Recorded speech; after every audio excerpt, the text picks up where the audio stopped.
right, so here we are, part 3 of how to have your best year ever. And last time, what we talked about, if you remember, is that Dan Sullivan question and defining what point B looks like for you, what success looks like for you 12 months from now. So if you're going to have your best year ever, you first have to define what your best year ever looks like. So hopefully you've gone through that exercise, you've written it down exactly what success looks like, and you've gone all out. So you went for broke. You wrote everything down, you're ready to go. Now, what's our next step? So you know where you're at, point A from the first episode, you know where you're going, point B, how do we get there? Well, I want you to cheat. Okay, so it's exactly what I've done, and I'm going to share with you how to do that. So we want to, the best way to cheat or to have a shortcut is to find people who are already where you want to be, people who are already there. So how do we find them? Well, I'll tell you something that I look for personally. It's the rags to riches story. And there's actually a lot more out there than what you can imagine. And I'm going to give you a little litmus test. So I get to talk with a lot of people, and I was always kind of fascinated, even from like the time I was 15 or 16, like talking with people that were successful. And you know, when I was 15 or 16 years old, it was mainly through athletics. You know, I'd have the pictures, the posters of Barry Sanders on my wall, or other athletes I admired. But anyhow, like we had those heroes. Well, they're actually real heroes that aren't just on TV, but they're walking around. They tend not to look any different. They don't have to be 7 foot tall or jump through the roof or run like a cheetah, but they're there. And what I look for repeatedly are successful people who at one time were broke, like were down and out. They grew up in really tough cases. And the reason that I did that is because, like, I wasn't born with a silver spoon in my mouth. My parents met in a steel factory, steel mill, Bethlehem Steel right here in Harrisburg, and all my family was pretty much steel workers, worked in the steel industry. And I really wanted, I knew for me to get to where I wanted to go, I had to find people that had gone through the same thing. And so here's my litmus test that I use all the time. A person who is truly a rags to riches story and wasn't given their success, they'll be willing to share their time with you. So it's kind of simple. And the other thing is almost nobody ever asked them. So like really successful people, a lot of people are intimidated by that, and I'm not sure what it was, but like I just didn't care. Like so I would ask people like, you know, can I meet you for breakfast, cup of coffee? Can I take you out to lunch? Can I buy you dinner? Can we get together? I have some questions that I want to ask you. And by the way, like I have 3 really good mentors right now who've served like a tremendous role in my life, and have and the cool thing now is like my success is their success, and it's, you know, I get the benefit of their experience. And mentor number 1 is 83 years old, in the insurance industry, so he's not even in physical therapy. Really cool story, but he was in Time Magazine, Ebony, again right here from Harrisburg, which is cool, but he was a patient early on. We met, great influence. Actually, he's one of the reasons that I'm here today with doing what I'm doing with BPTM. Highly encouraged me to do this, but you know, his name is Ernie. I'll meet with him once a month. We'll have lunch together. Every once in a while we'll go visit somebody, or a lot of his friends might be, you know, in like a nursing home or something like that, so we'll go out in the community. But an awesome guy, and he's been a great encourager for me as well. So grew up in stark poverty, a lot of kids in the household, just, you know, they didn't even have shoes to go to school sometimes, things like that. And became extremely, extremely successful, and it has been recognized repeatedly on a national level. Another example is my best friend growing up, his father, Gary Hauk, who lives in the same township that I live in. Gary is now, I think, 70 years old. We still get together. Actually just talked with him last week. I ended up taking my boys to a hockey game courtesy of him. They have hockey tickets here with the local AHL team. But anyhow, and we were joking back and forth, but many of the toughest decisions that I've ever had in my business life, I've gone to him about. And we've got to do some traveling together. I take my kids over fishing at his house, and we still visit. We're involved in a nonprofit together that benefits abused children here. But nonetheless, I've gone back to him repeatedly, and he's in the roofing industry. So he's not. It's not even PT, but he has those years of experience. So Ernie's 83, Gary's I believe 70, and they just have years of experience. And I'll say, hey, here's my situation. What would you do if you were in my situation? And then I just shut up. And I take a ton of notes. And they've been able to help me shortcut the path to success repeatedly. That was that 2 stories, and I promised you one other story. The third one was a patient who I treated early on in private practice. He and his wife used to come in. I believe he's passed. I don't think she's doing too well from the last I heard. But nonetheless, they had this huge engineering and architecture firm.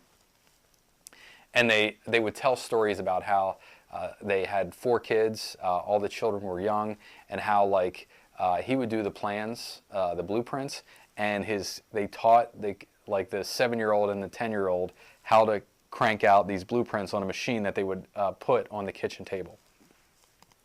There were just so many nuggets to glean from that information. And it was all from just finding people that were successful, that didn't always have it easy, that weren't born with a silver spoon in their mouth, that made it on their own, and then dissecting, thinking through. So what I did was I deconstructed what they did to be successful. If you want a really good example of how to do this, check out the Tim Ferriss podcast. He's pretty much famous for it. I think he's one of the leading people in the world who's dissecting and deconstructing what successful people do. Really fascinating. He wrote 3 books, 4-Hour Body, 4-Hour Work Week, and 4-Hour Chef. But you can check out his podcast. It's absolutely free. But that's what you want to do. You want to ask questions. You want to probe. How'd you think about this? What would you do in this circumstance?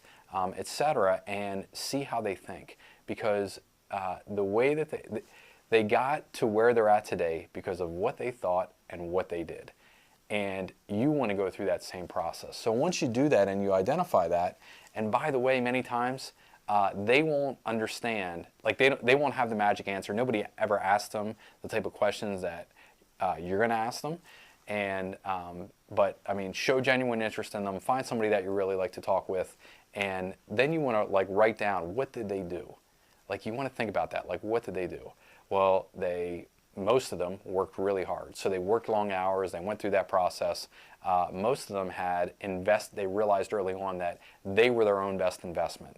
And, they stretched and they got specialized training or brought in an expert or, scoured the country looking for somebody with a solution, and they put in a ton of work, and they'll most of the time they'll say lucky or blessed, but they put in a ton of work, a ton of time, and they found the right opportunity.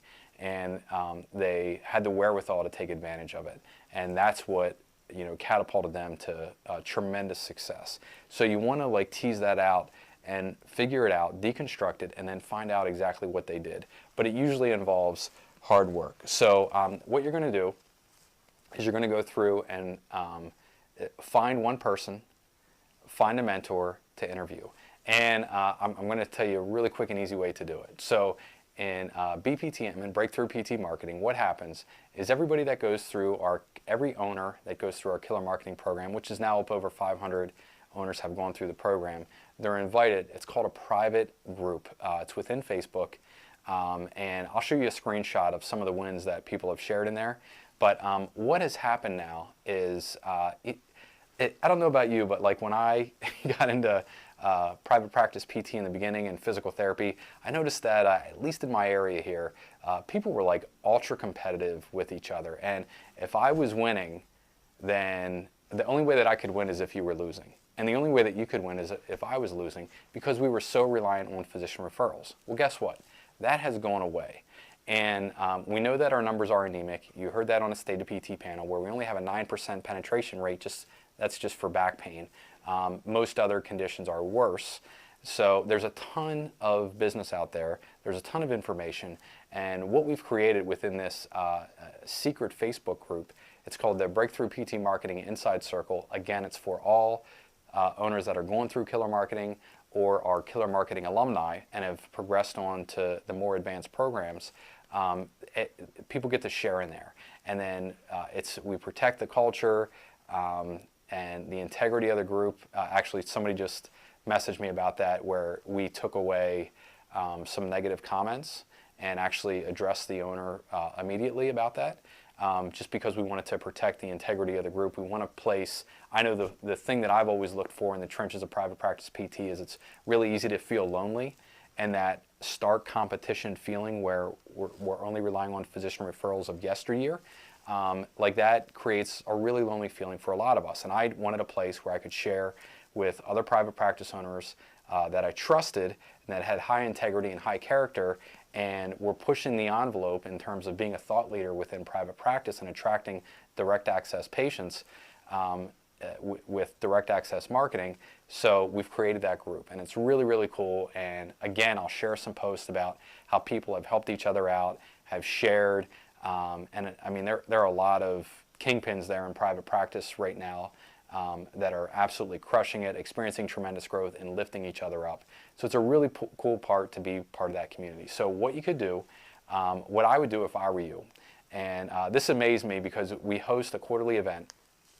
We just had a really big event with 200 people at the event, and I noticed that, so we bring owners up on stage and then we ask them what they did. We actually go through this process in something we call a hot seat. So it's about a 30-minute interview with myself or Carl. We're talking with a private practice owner. We're asking like what life was like a year ago, what it's like now. Again, that Dan Sullivan question. And what did you do? What did you think? What did you implement in this order? And the thing that I notice is, like, the second that person gets off stage, they'll kind of be mobbed by other private practice owners. But the one thing that I've never seen anybody do is, like, and this is what I did early on, is just say, hey, Lee, love your story, man. You're a genius. I can't believe you got 65 new patients in 1 hour, in a 1 hour workshop. That's amazing. Or whatever the number is, whatever Lee shared in the story. Hey, can I buy you a cup of coffee? Can I take you out to lunch? Can I grab dinner with you? Like, I just don't see that done. And it's like you can easily stand out and find people that are really successful, spend some time, and do that. And people are willing to share. You know, repeatedly we'll have owners that will call in here and say, hey, can I stop by and bring you lunch? And there's one guy who does it repeatedly. And like, I've never said no. We might have had to move some scheduling around and maybe the day didn't work out right, and we would bump it, but I always made it happen. And I think almost every other owner, they want to share, they want to be part of a community, and they want to help lift each other up. And the same thing for you. Like, let's say you absolutely crushed it in this past year, like, how great would it be to help other private practice owners? So I don't really have like a next step for you. What you can do is we'll have a link on this page where you can check out the next boot camp and at least get in for the first day. And you know, I'd like to invite you to be my special guest at that. You'll get to see other owners, see what we're up to with direct access marketing in the trenches of private practice PT, and do that. But really what you're looking for is either being that person who's lifting other private practice owners up, or finding that mentor who is helping you on a shortcut so you can have your best year ever. In the next episode, what we're going to talk about is a system that you can use to take these actions, like once you go through, you dissect and deconstruct, and that you put them into action and you actually do something with it other than just having them floating around on a sticky note. So I'll see you in the next episode.